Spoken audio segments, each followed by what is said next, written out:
This man would later brag that he committed the perfect murder. In 1989, Julie Hogg disappeared, and for 3 months no one knew where she was. That was until police returned Julie's keys to her family, and there, inside her own home, they found something they were never meant to see. What followed were lies, bragging confessions, and a failure in the justice system that couldn't be ignored. This is the case of Julie Hogg.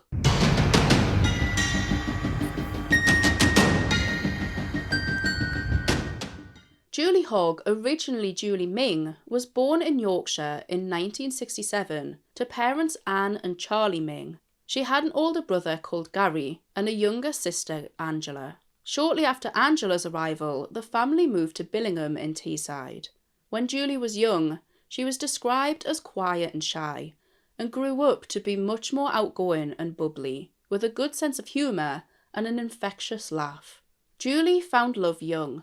She was just 16 years old when she met Andrew Hogg at a local youth club, who she married 2 years later. They moved into a council house on Grange Avenue in Billingham, and the following year, in 1986, the pair welcomed a son called Kevin. But unfortunately, Julie's marriage to Andrew didn't last, resulting in their split in 1989. So with this split, Andrew relocated to London after receiving a job offer.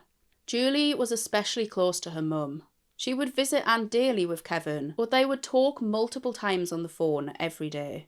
So now, as a single mum with a 3-year-old to provide for, Julie found a job as a pizza delivery driver at Mr. Macaroni. She would work in the evenings to fit around caring for Kevin, while Julie's parents would look after him while she was at work. So the evening of the 15th of November 1989 started like any other. Anne collected Kevin from Julie's home and looked after him for the night while Julie worked a long shift delivering pizzas. While handing Kevin over, she asked her mum to phone her first thing the next morning to ensure that Julie was up in time, as she had an appointment at court to sign documents relating to her divorce. So Anne called Julie's house phone at 7:30 the next morning on the 16th of November, but there was no answer. Anne just assumed that she might have slept in, as she would often work into the early hours of the morning. So instead, Anne thought she'd make the 5-minute drive and just popped round to Julie's house to wake her that way instead. The curtains were still closed and the doors were locked, but still there was no answer from Julie. Now grown concerned, Anne drove to Gary's work, her son. Gary broke into Julie's home through the panel in the back door, but when they entered, something seemed amiss. Anne recalled that Julie's house was very tidy, something that Julie normally wasn't.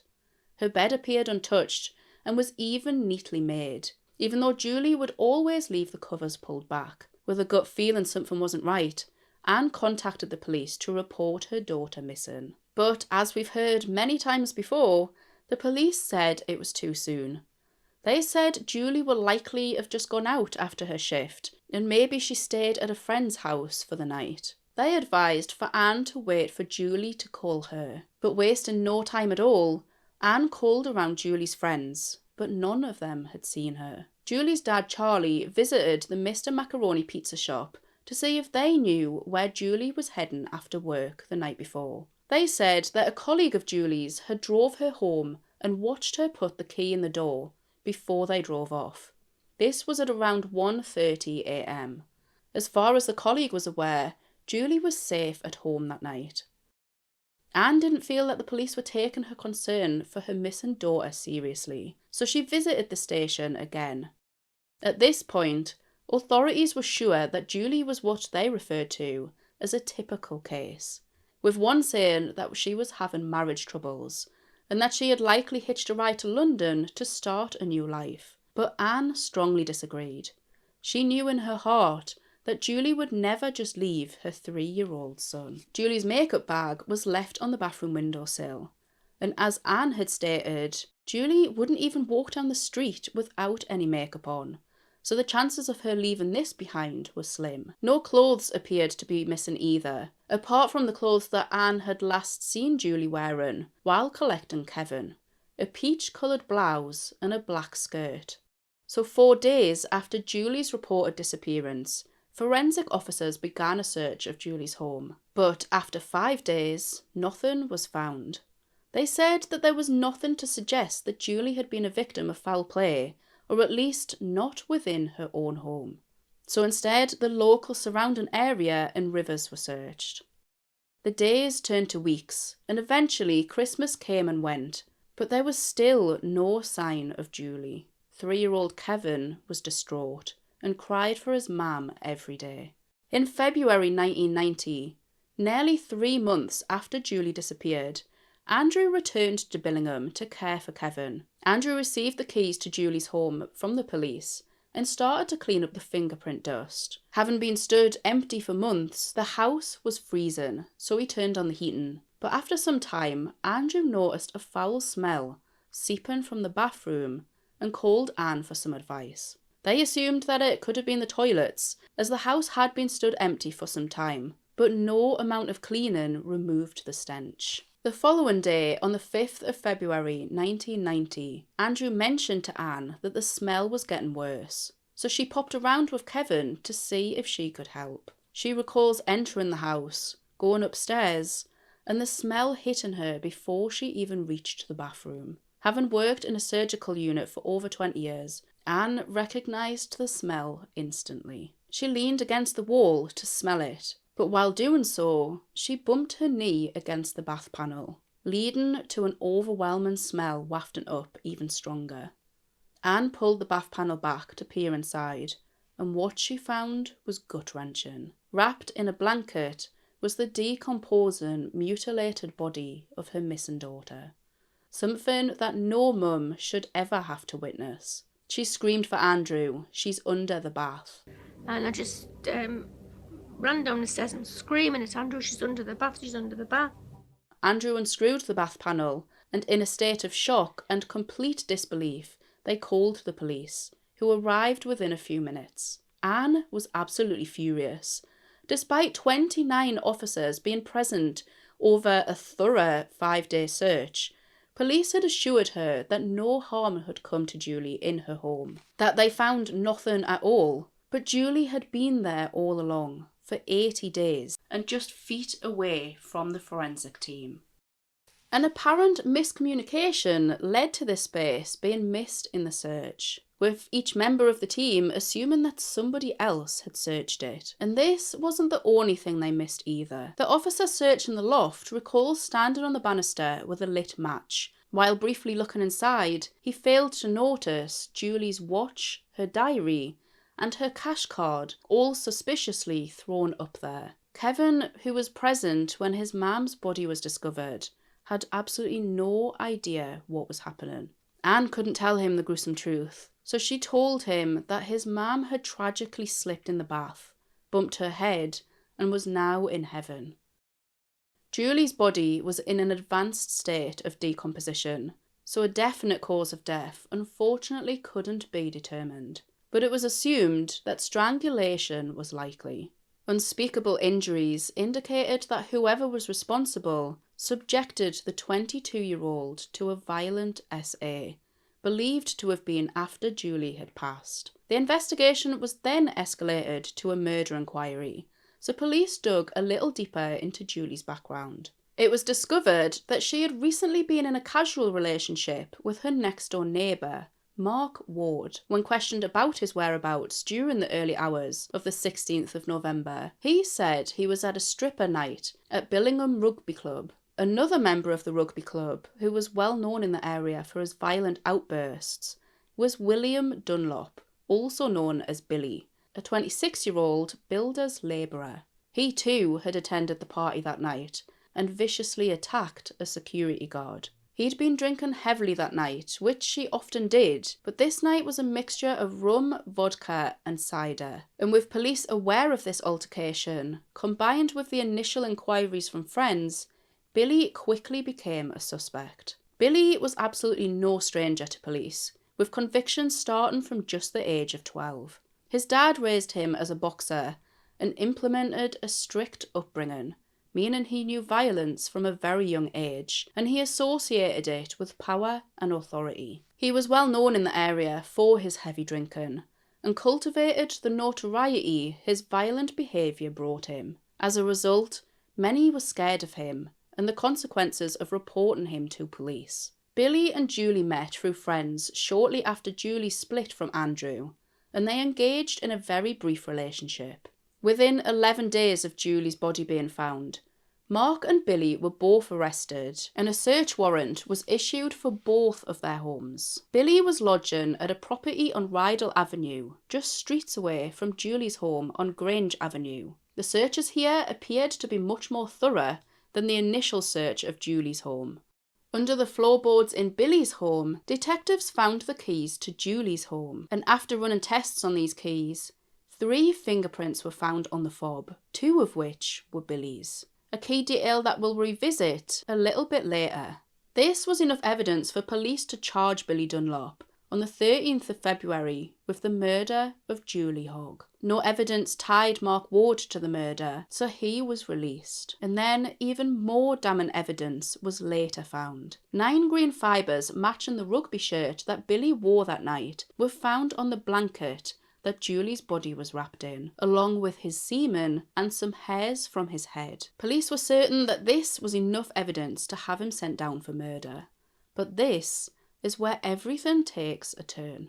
Billy's trial began on the 7th of May 1991 at Newcastle Crown Court, where prosecutors called the murder a premeditated and truly horrendous attack. Billy pleaded not guilty. He retold his accounts that following the attack on the security guard, Billy went to the hospital for stitches on his eye. Then after leaving the hospital, he went straight home to bed. Meanwhile, Billy's defence decimated Julie's reputation, referring to her as a nymphomaniac and a woman of considerable appetite and was promiscuous by any standard. They said that she had slept with 3 men 12 hours prior to her death, laying these rumours out as though it was a justifiable reason for her murder.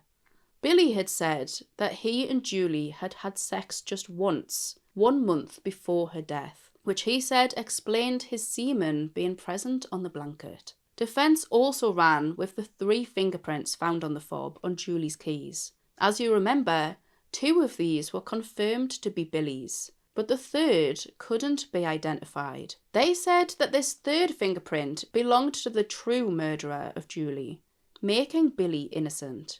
Billy claimed to have been set up. They said that the owner of the 3rd print planted the keys under his floorboards.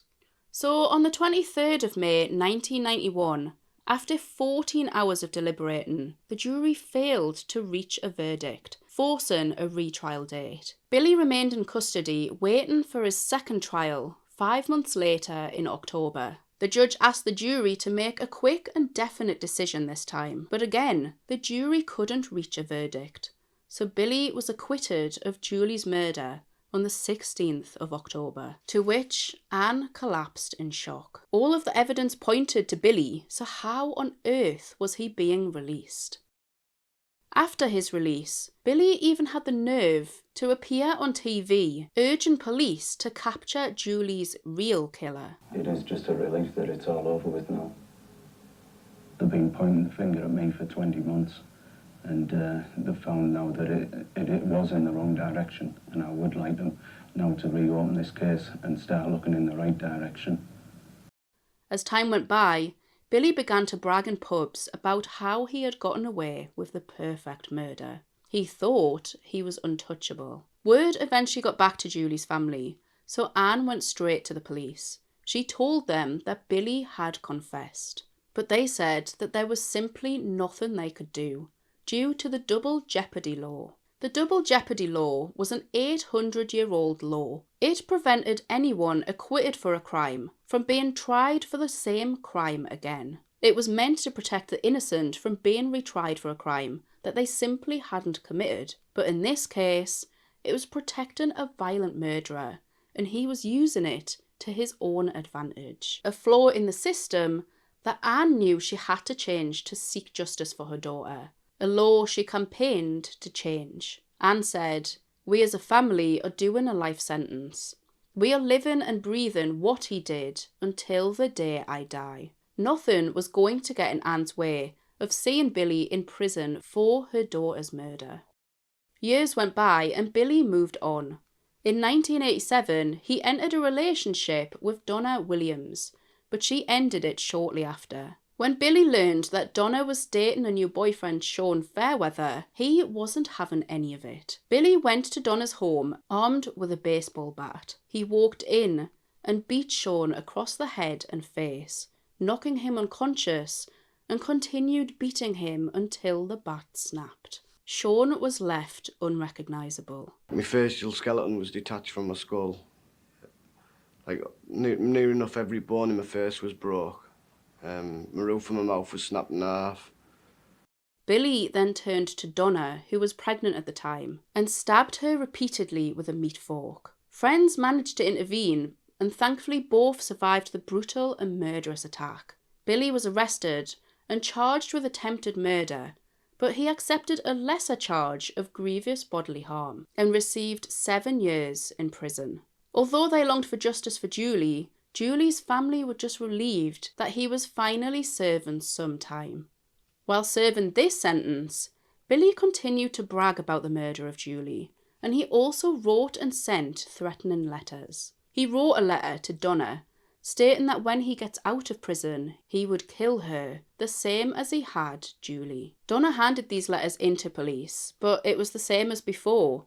The double jeopardy law stood in the way. Billy also befriended a female prison guard, to whom he confessed all without knowing that she had an audio recorder taped to her. He felt comfortable telling everyone, as after all, he considered himself untouchable. 60 hours of audio was accumulated of Billy, detailing the brutal attack and how he concealed Julie's body. Just 4 days before the murder, he made a move on Julie, but she rejected him. Then, on his way home from hospital during the early hours of the 16th of November, Billy noticed that Julie's light was turned on, indicating that she had just arrived home from her shift. He decided to make yet another move, but he told the guard when he arrived, "She just took the mickey out of me and ridiculing me because I had a black eye, and my eye was split open. I just lost it and strangled her." As briefly mentioned, injuries to Julie's body correlate with brutal SA, likely after her death. This was thought to have been with a foreign object. He wrapped her body in the blanket and tried to put her body in the loft, but after abandoning this plan, he crammed Julie's body under the bath and screwed the panel back on. The best that authorities felt they could do in this situation was charge Billy for lying in court. So in April 2000, Billy pleaded guilty to 2 counts of perjury, receiving 6 years in prison. 5 years later, all of Anne's hard work campaigning to change the double jeopardy law finally paid off. 17 years in total of fighting for the change in order to seek justice for her daughter. In April 2005, the double jeopardy law was changed, allowing for the retrial of serious crimes with new and compelling evidence. 2 years later, Anne Ming received an MBE for the recognition of her tireless services to the criminal justice system. Unable to hide behind a law any longer, Billy was retrialed for the murder of Julie Hogg. He pleaded guilty to the murder of Julie on the 11th of September 2006, becoming the first person in the UK to be convicted of murder after previously being acquitted of the same crime. At 43 years old, Billy finally received life with a minimum term of 17 years in prison. Finally, Julie's family saw justice served.